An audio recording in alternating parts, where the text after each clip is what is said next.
देखते रहिए the prime news Abdul Rahman के साथ।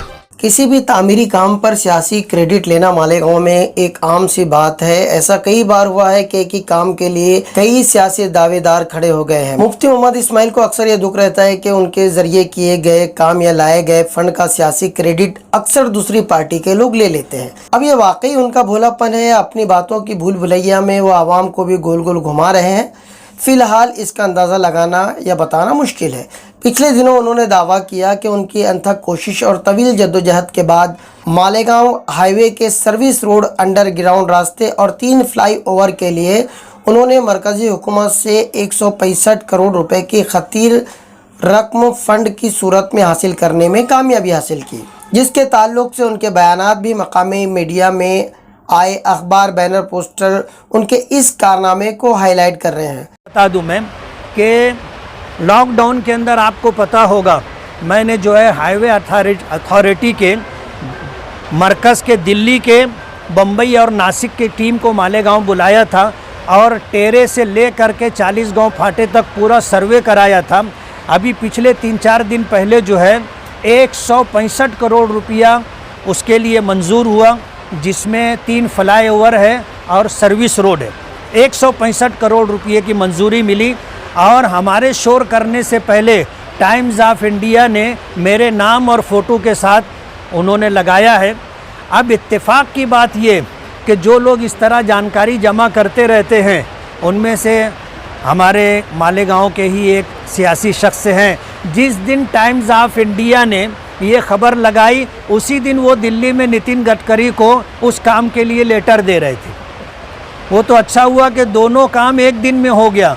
अगर टाइम्स ऑफ इंडिया वाली न्यूज़ एक दिन बाद में आती तो वो क्रेडिट लेते कि देखो मैंने आज लेटर दिया और आज की आज मंजूरी मिल गई और कल जो है गवर्नमेंट ने उसको डिक्लेयर भी कर दिया।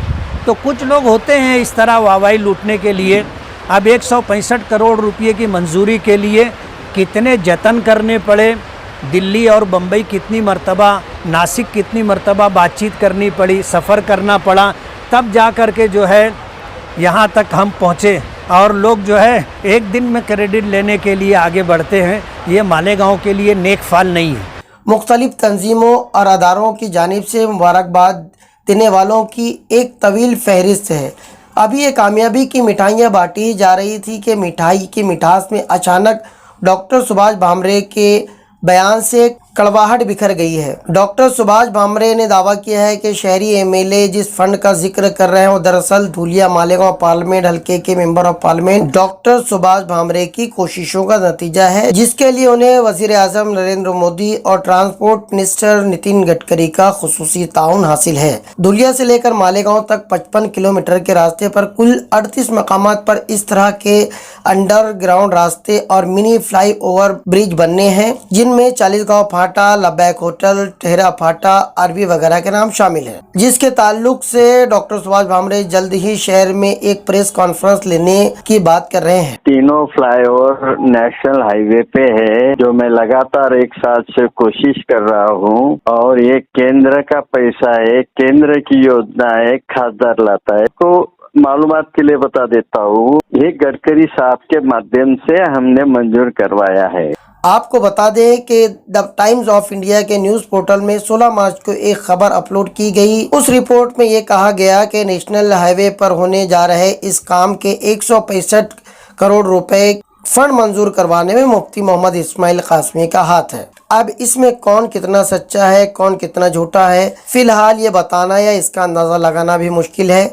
मगर खुश आइंद बात यह है कि ये काम होने जा रहा है जो दोनों ही शहर के बीच बसे हुए गांव कस्बों के लिए बड़ी राहत का सामान मुहैया करेगा। मगर अब कहीं ऐसा ना हो कि क्रेडिट लेने के चक्कर में नए बस स्टैंड के पास बनने वाले फ्लाईओवर की तरह ये काम भी इतिहास के पन्नों में हमेशा के लिए अमर हो जाए।